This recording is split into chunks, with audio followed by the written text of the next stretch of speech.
If your target is $1 million, you are not setting a bold financial goal. You are asking inflation for permission to die politely. That is the first insult. The second is worse. Most people hear a big number and feel safe. I hear a big number and ask what year it arrives in. Those are not the same question. If you tell me you want $1 million at retirement, I do not hear wealth. I hear delayed disappointment. I hear a man standing on the runway congratulating himself for owning a ticket while the fuel is leaking out of the wings. The public has been trained to worship nominal numbers. I care about purchasing power. I care about control. I care about how much of your life your capital can actually buy back when you need it most.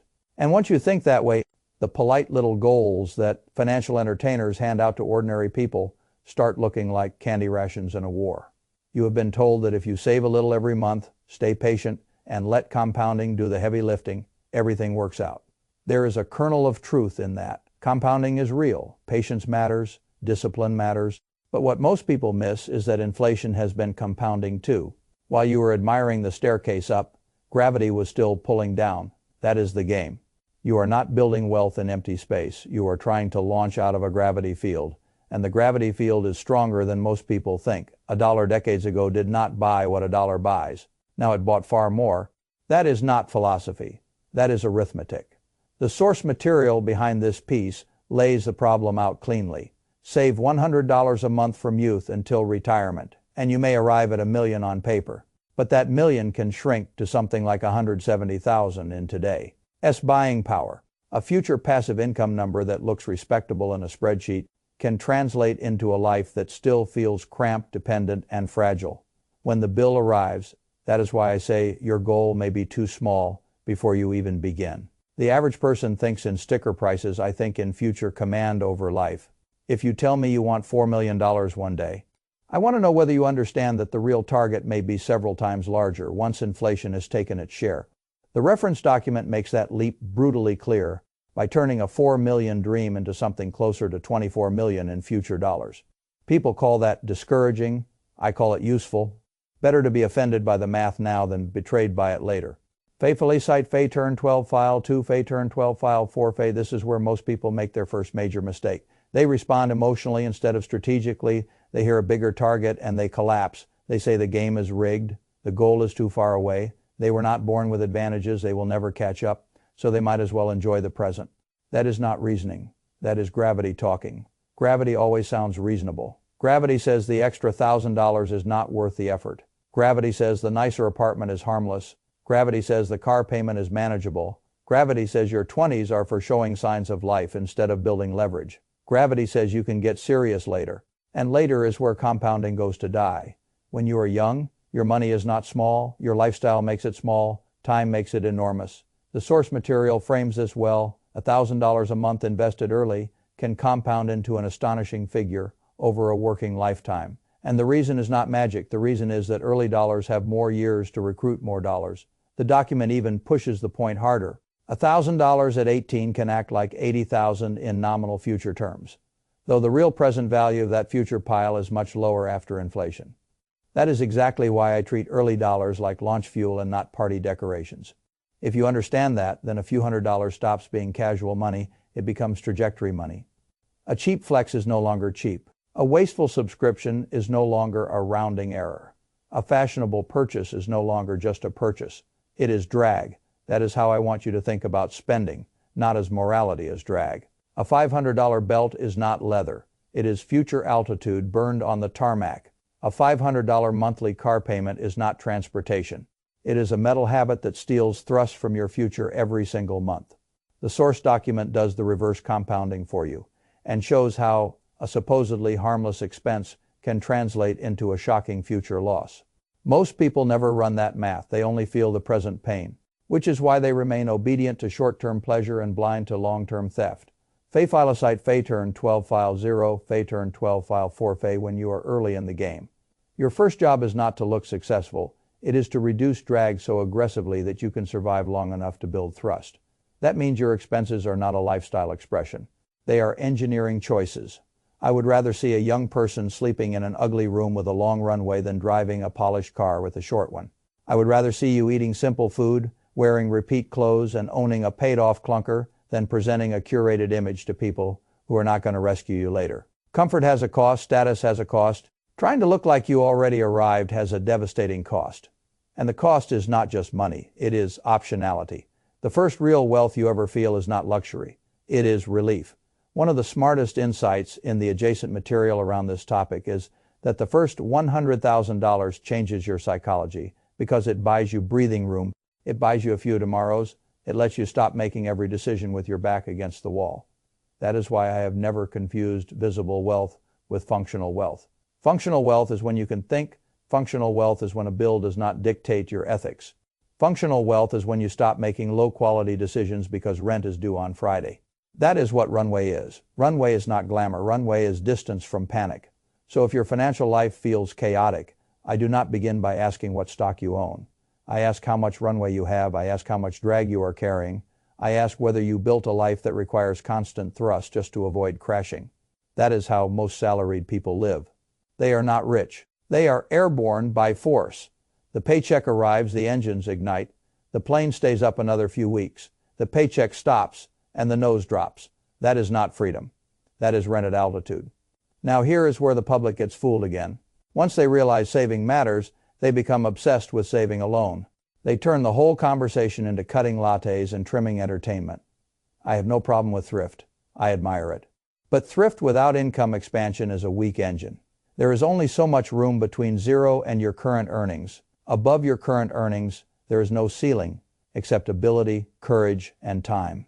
That is why I think an income-first savings discipline keeps the fuel from leaking out. Income growth determines how much fuel you can load in the first place. The source document states this plainly. If you are not making much right now, the room below you is small and the room above you is nearly unlimited. That is the right framework. Too many people try to protect a tiny income instead of attacking the problem at its root and building a larger one. They optimize austerity when they should be optimizing earning power. This is where the worker versus owner split becomes so important. A worker thinks in hours. An owner thinks in systems. A worker asks, how do I save more from what I already make? An owner asks, what skill, offer, asset, or channel can permanently change what I make? A worker worships certainty. An owner buys speed. A worker wants a guarantee before effort. An owner understands that uncertainty is the toll booth on the road out. If you want escape velocity, you must build skill thrusters. I use that phrase very deliberately. Skill thrusters are not hobbies, abstractions, or intellectual jewelry. They are specific capabilities that the market already rewards: selling, advertising, copy distribution, closing, prospecting content that converts. Systems that save other people time, services that make businesses money. The source material is excellent on this point. It says to research a skill people are already paying for, not a fantasy skill that flatters your identity. That difference is enormous. Fay file site, Fay turn 12 file 5, Fay turn 12 file 6, Fay the market does not care how interesting your skill sounds. The market cares whether the skill moves money. If the skill can directly produce revenue, save a business money, or buy a consumer time back, you are getting warmer. If it only makes you feel informed, you are still standing in the cold. This is another place where people sabotage themselves. They confuse learning with exposure. They listen, they watch, they nod, they screenshot quotes. Their behavior does not change, their calendar does not change, their bank account does not change, their offer does not change, their output does not change. Then they declare that learning does not work. That is nonsense. Learning is not consumption. Learning is changed behavior under the same conditions.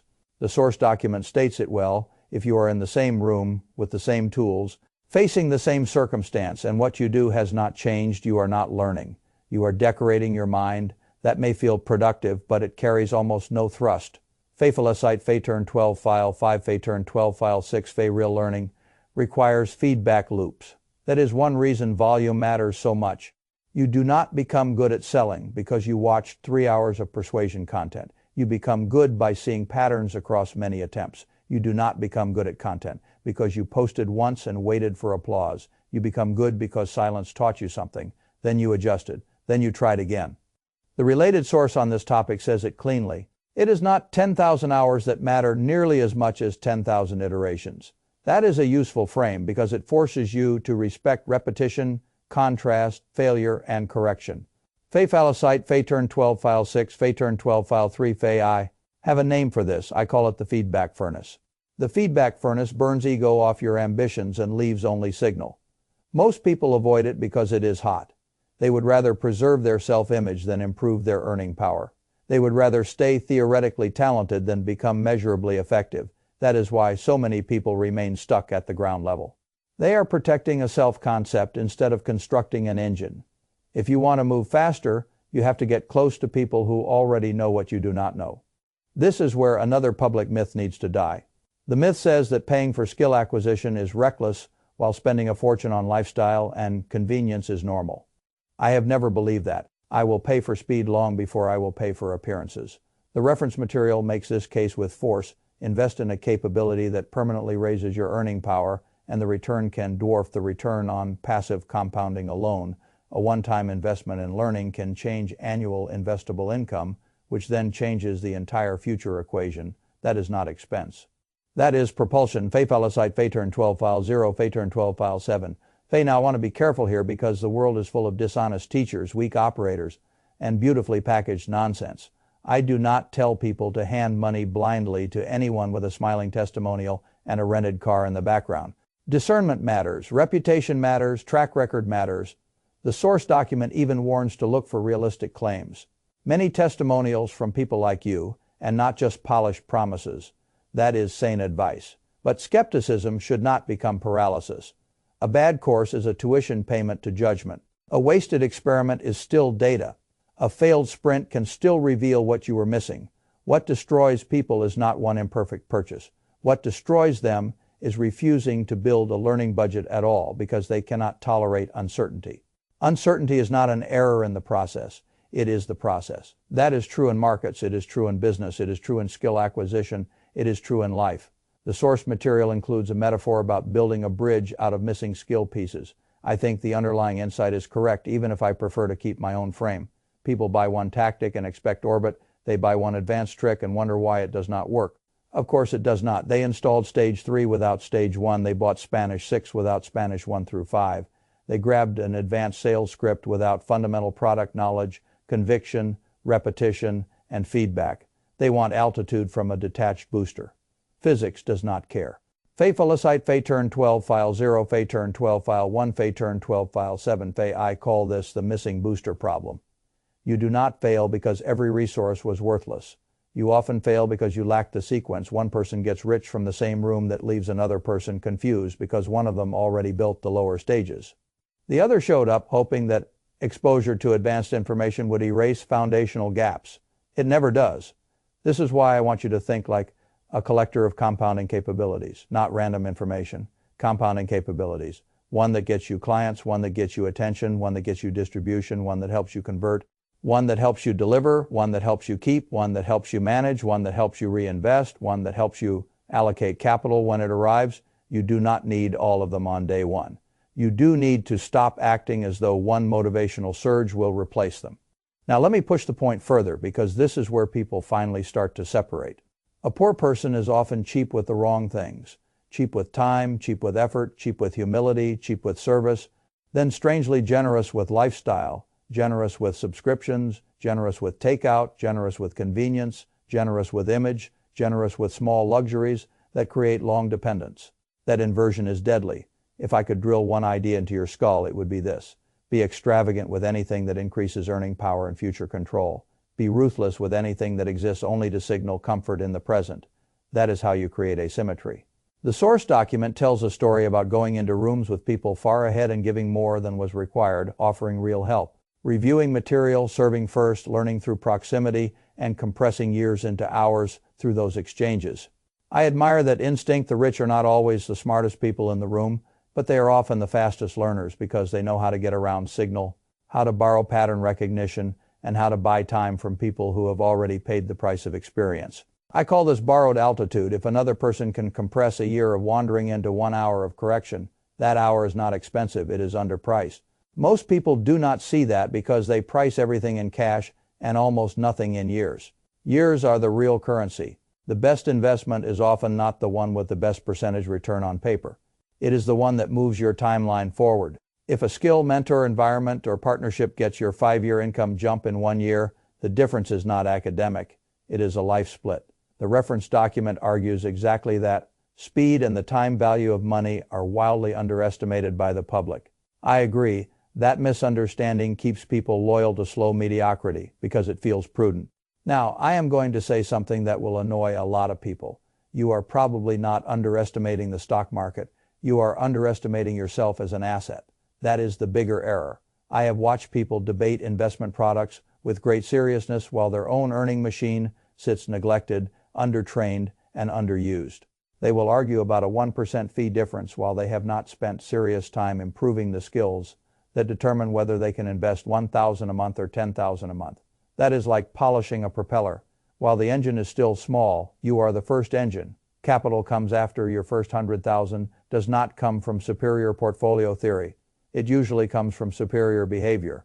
Lower drag, more output, more marketable skill, better loops, better judgment, faster reinvestment, more willingness to look poor while you are building real force. That is why the companion material on reaching the first 100,000 focuses so intensely on cutting costs, increasing time, choosing one skill the market already buys, and then doing the repetitions that create competence. It is not glamorous because glamour is not the point. Runway is the point. Fay Felicite, Fay turn 12 file, 8 Fay turn 12 file, 5 Fay turn 12 file, 6 Fay. And once you have runway, everything changes.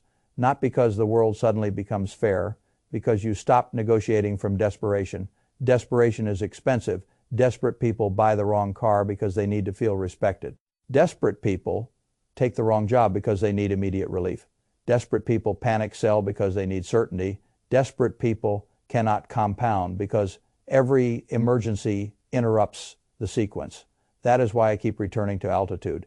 Altitude gives you time. Time gives you judgment. Judgment gives you capital allocation. Capital allocation gives you more altitude. That is a real compounding loop. Now let us talk about structure, because discipline without a system gets emotional fast. The source document offers a few very practical mechanisms. Set a floor in your bank account and invest what rises above it. Or commit to a fixed amount invested every month and live on what remains, or force the investment amount higher as income rises. I do not care which one you choose nearly as much as I care that you choose one and obey it. Wealth is not usually lost for lack of intelligence. It is lost because the rules changed every time desire walked into the room. I like simple rules because simple rules reduce negotiations with yourself. I call these gravity shields. A gravity shield is any rule that keeps your future from being auctioned off to your present mood. Automatic investment rules are gravity shields.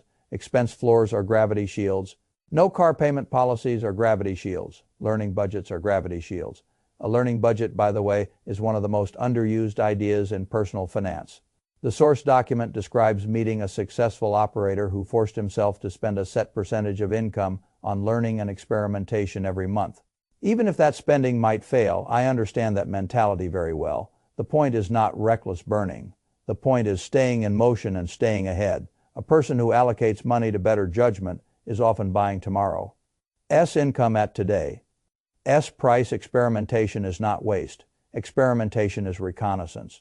The market punishes stale people first, and stale people are usually the ones who became too careful to test.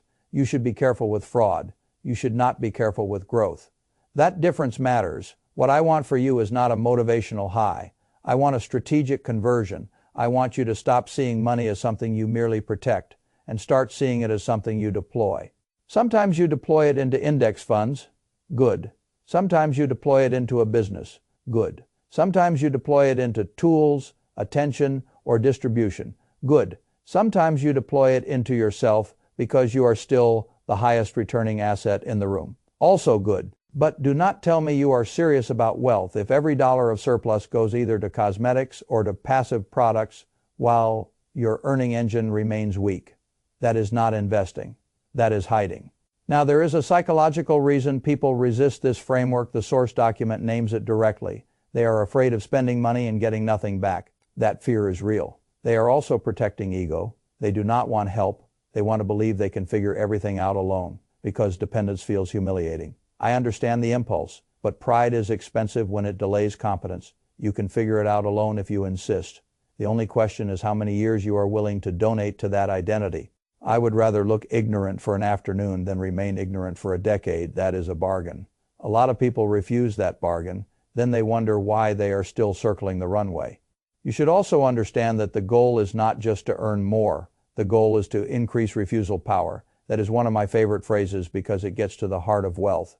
Wealth is not only consumption power, wealth is refusal power, the power to say no to a bad boss, no to a foolish debt, no to a humiliating compromise, no to selling your ethics cheaply, no to panic in a bear market, no to a rushed decision because you cannot absorb a temporary hit.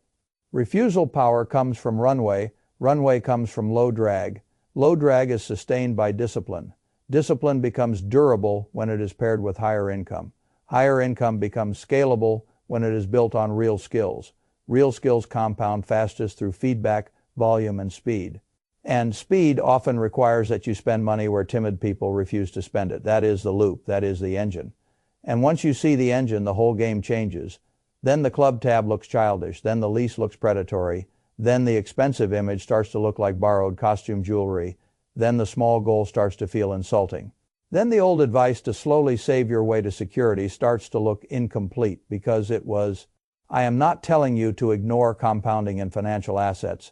I am telling you to stop worshiping it while neglecting the compounding of skill, network, judgment, and opportunity. Those forms of compounding are often the ones that create the capital to invest at meaningful scale in the first place. People love the serenity of owning shares in great businesses. So do I. But serenity is earned. It is earned by living below your means, earning above your old identity, learning faster than your peers, and allocating capital with discipline once it arrives. The stock certificate is not the source of your freedom. It is one of the later expressions of it. The early source is behavior, which means the early test is character. Are you willing to look poor while you are building force? Are you willing to let your friends confuse restraint with failure? Are you willing to drive the ugly car if it buys you years? Are you willing to move in with roommates if it buys you runway? Are you willing to put money into tutoring, coaching, rooms, experiments, and repetition before you feel ready? Are you willing to be bad at a valuable skill long enough to become dangerous at it? Are you willing to keep your goal large enough that inflation does not quietly murder it? That is the personal test, not whether you can recite the right principles, whether you can tolerate the social pain of actually applying them. Because most people want the altitude and reject the launch. They want orbit and reject heat. They want freedom and reject the engineering. They want the outcome without the years when nobody claps. I have never seen that work. The truth is simpler and harsher. You need more than you think. It will take longer than you think if you stay average. It can happen much faster than you think if you build skill thrusters, cut drag, and treat learning like fuel instead of expense. That is the door in front of you. On one side is the ordinary life script. Small goals, soft math, lifestyle creep, passive hope, years lost to pride, low-grade spending that feels harmless income, that rises too slowly, investment contributions that never become large enough, a life that looks stable until inflation, layoffs, taxes, and time expose how fragile it really was. On the other side is the harder script, bigger target, honest math, ruthless drag reduction, higher earning skills, feedback loops, learning budget, repetition, service compounding capability, real runway, real refusal power, real freedom. Both scripts are available, only one of them gets you out of gravity. If I were you, I would stop asking whether the journey is comfortable. I would ask whether your current trajectory ever reaches orbit. Because if it does not, then every year you stay loyal to it is not patience. It is surrender.